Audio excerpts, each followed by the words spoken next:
morning. Nasa Doha ulit tayo ngayon. Good morning po sa inyong lahat. It's 22 of November. Gumagalaw kaagad yung rod nitong si Dory.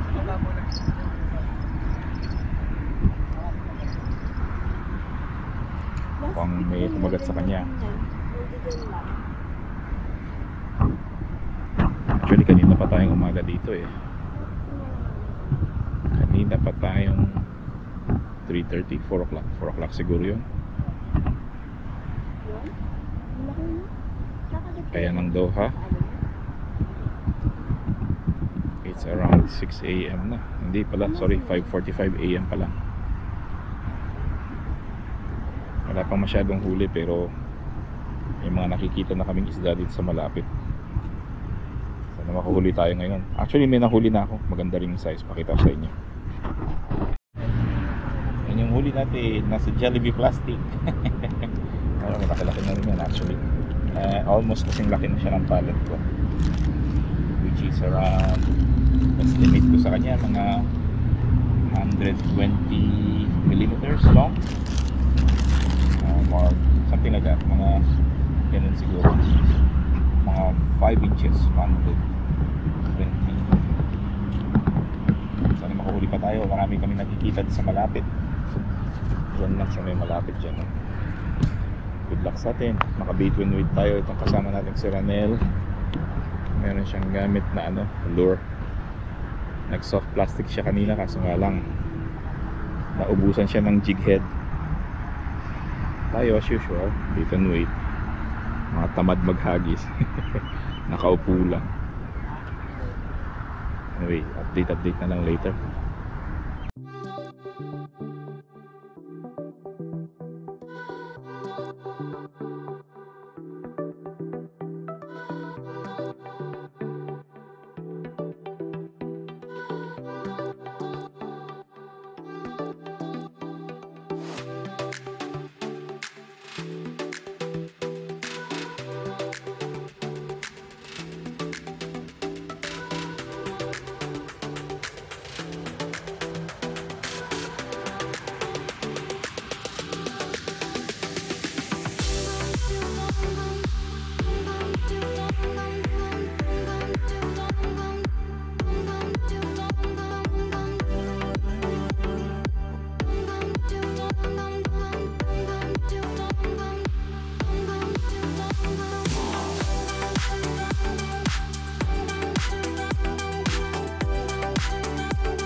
Good morning po ulit.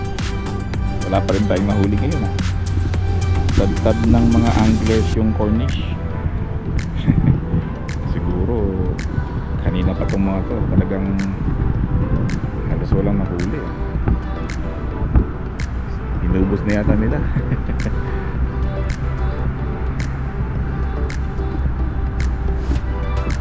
May mga isda dito sa malalapit. Liliit. Mga dikya pa yung nakikita nyo sa tip ng daliri ko. Kulay puti.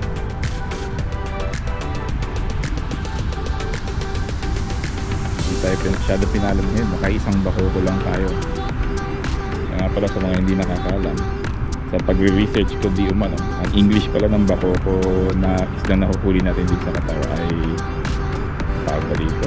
Yung jolt head na 4G. Lagi ko dyan sa text dyan sa baba dito. Jolt head 4G pala ang tawag ko. Ngayon ko lang nalaman actually. Oh well, talagang ganyan. Pag wala tayong nahuli what to do? Ganyan talaga ang fishing. Anyway, good morning po muli dito sa Doha, Qatar. Ganyan na yung sun.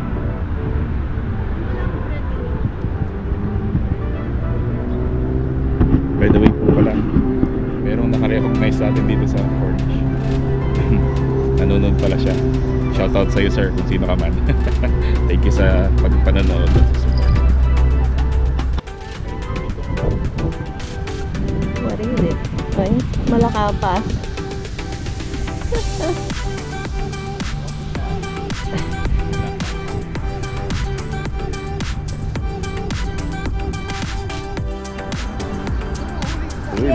Si Ranel. Ano kaya ito nahuli niya? Flathead. Flathead. Malaki Nel.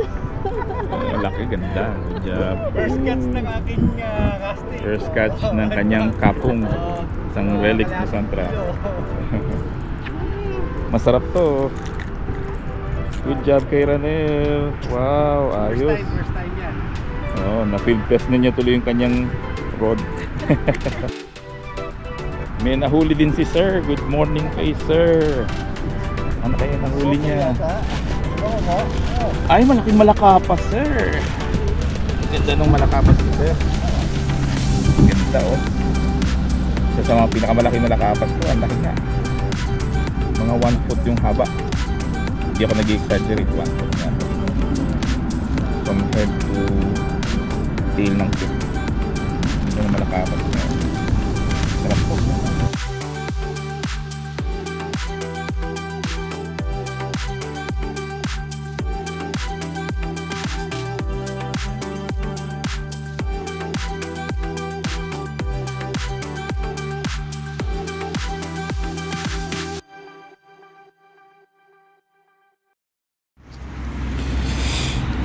Nakahuli si Dory ng malakapas, maganda din, nasa mga 7 to 8 inches. Yun ang happy niya, oh. You know, kiss mo yung malakapas mo. Sayang hindi ko nahuli na hinihila niya kasi nagloko yung GoPro natin.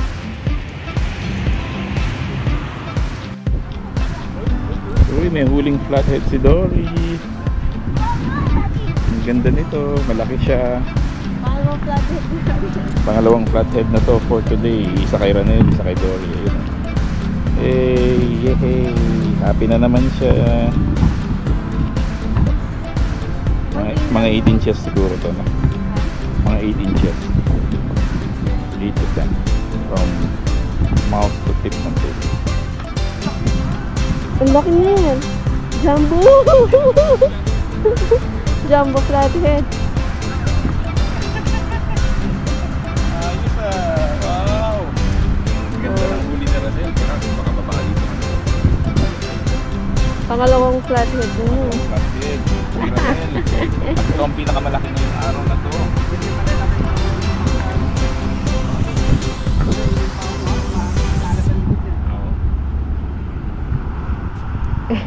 Good job kay Ranel. Ay, good Kalaki job niya. kay Ranel. Ang laki. Napunit yung ano niya, oh. Yung bibig niya.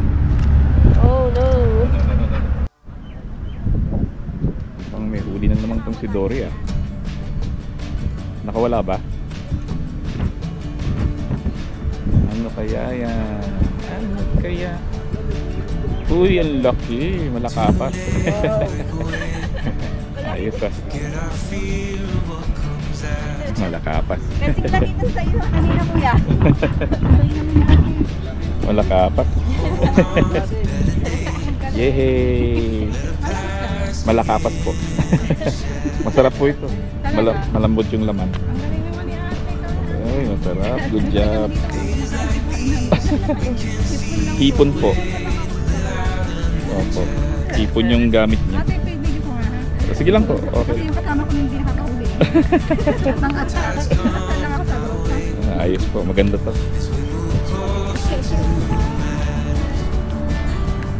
Good fish. Silver BD. Malakapas po. Pakilahuli mo na yan. Pangalawang malakapas na po niya ito. Kulatang maputi ng isda. Hello po muli. Update lang po. At wala na tayong nahuli. Pabalik na rin kami niyan sa sasakyan. Medyo magliligpit na kami. Ayun yung downtown Doha at mataas na yung araw.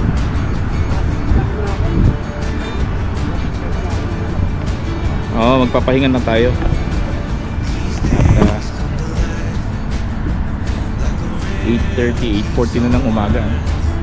So mataas na yung araw. Magpapahinga na tayo. Mainit na din. Tsaka nangawit na ang kamay ko doon sa soft bait. Ayan, nag-try tayo ng soft bait. May kumagat kanina eh, kaso nga lang, nilapa lang niya yung soft bait na isa. Malaki yung isda eh. Hindi ako makakatulog nito. Iisipin ko ano yun. Anyway, sa susunod naman ulit. Maraming salamat po at see you next time. Bye bye.